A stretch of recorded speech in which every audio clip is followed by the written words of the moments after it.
Ça fait plusieurs mois que tu es dans la calisthénie ou le street workout et tu cherches à augmenter ton nombre de tractions. Ou à l'inverse, tu es encore un débutant complet et tu cherches à débloquer ta première traction. Dans tous les cas, dans cette vidéo, on va voir toutes les étapes qui te permettront de passer de ta première traction à un niveau de maîtrise supérieur qui te fera atteindre les 20 voire les 30 tractions d'affilée.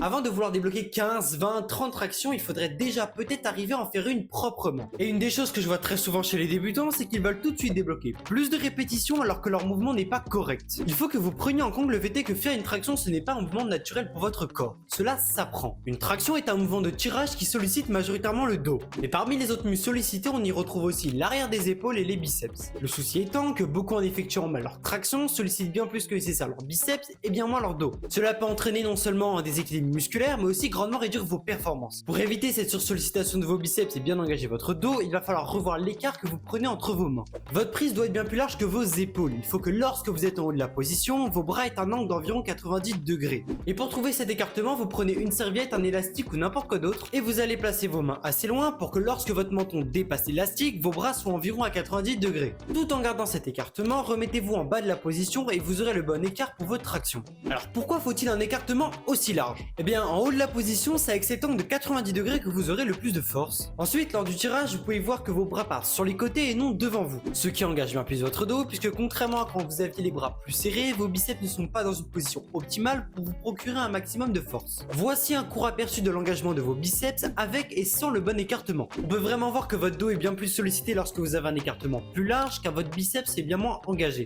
Au final, si vous aviez pris un mauvais écartement, vos biceps se sont surdéveloppés par rapport à votre dos, donc effectuer le bon mouvement sera plus dur au début puisque vous ne compenserez pas avec vos biceps. Une fois habitué, vous serez plus performant et plus à même d'augmenter votre nombre de répétitions. Maintenant que vous savez correctement faire votre action pronation, pour sa variante en supination, l'objectif est au contraire de solliciter bien plus les biceps que le dos. Cet écartement qu'on cherchait donc à éviter va être celui qu'on va prendre pour maximiser l'engagement de nos biceps. Vous allez donc prendre un écartement à peu près égal à celui de vos épaules pour justement maximiser l'engagement de vos biceps. Pour que vous puissiez débloquer votre première traction, on va avoir plusieurs options.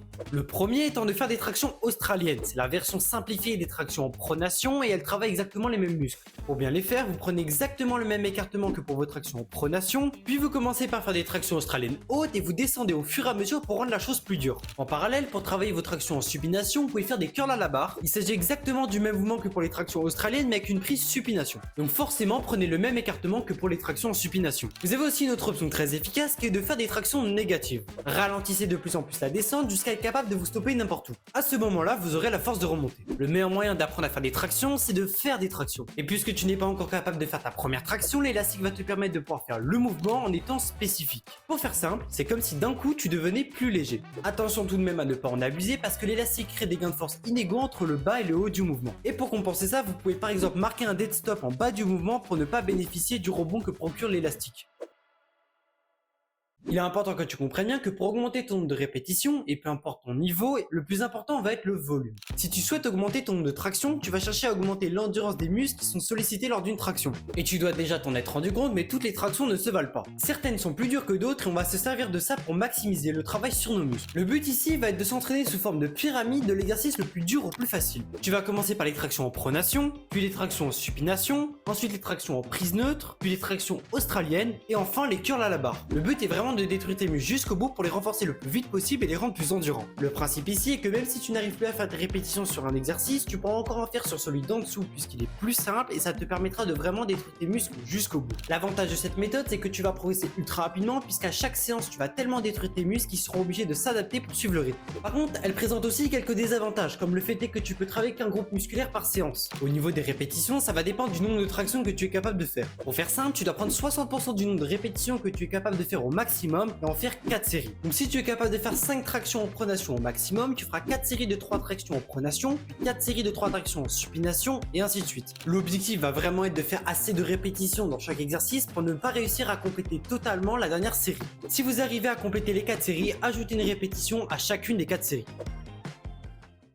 Il y a pas mal d'erreurs que l'on voit régulièrement chez les débutants ou les personnes plus avancées. Déjà, il faut savoir qu'une traction se décompose en deux parties. La première étant l'engagement des scapulas. Pour faire simple, vous baissez vos épaules pour bien engager votre dos. La seconde va être celle où vous allez tirer jusqu'à ce que votre menton soit au-dessus de la barre. Quand on est habitué, on ne différencie même plus le passage entre ces deux parties. Et le problème, c'est que l'on voit souvent des gens qui zappent la première partie et qui n'engagent pas les scapulas. Ce qui va nettement moins solliciter le dos et rendre le mouvement vraiment pas beau à voir. Voici d'un côté une traction où on engage les scapulas et de l'autre une où on ne les engage pas. Mais ce n'est pas la seule erreur que l'on peut voir. On a vu précédemment le bon écartement à prendre pour une traction en pronation. Et bien cet écartement va vous permettre de réduire votre balancier puisque vous n'aurez plus une trajectoire en arc de cercle mais bien linéaire. Ce qui me permet de faire la transition sur un autre problème fréquent. J'en vois beaucoup qui font ça, mais s'il vous plaît, attendez de ne plus avoir de balancier pour commencer votre mouvement. Quand vous faites votre action, le mieux à faire est d'enlever un pied après l'autre pour éviter tout balancement. Mais je sais qu'on n'a pas toujours une box ou un endroit où poser les pieds pour le faire. Dans ce cas-là, même si vous devez sauter, attendez de ne plus avoir de balancier avant de commencer à tirer. Vous en gagnerez en stabilité et en énergie. Donc vous ferez bien plus de répétitions et effectuerez un mouvement bien plus pro. La dernière erreur que j'ai envie de vous partager est le fait d'oublier de bien être gainé. Si lors de votre traction vous gainez bien les abdos, les fesses, que vous collez bien vos jambes et que vous serrez la barre le plus fort que vous pouvez, vous gagnerez en force et surtout en stabilité.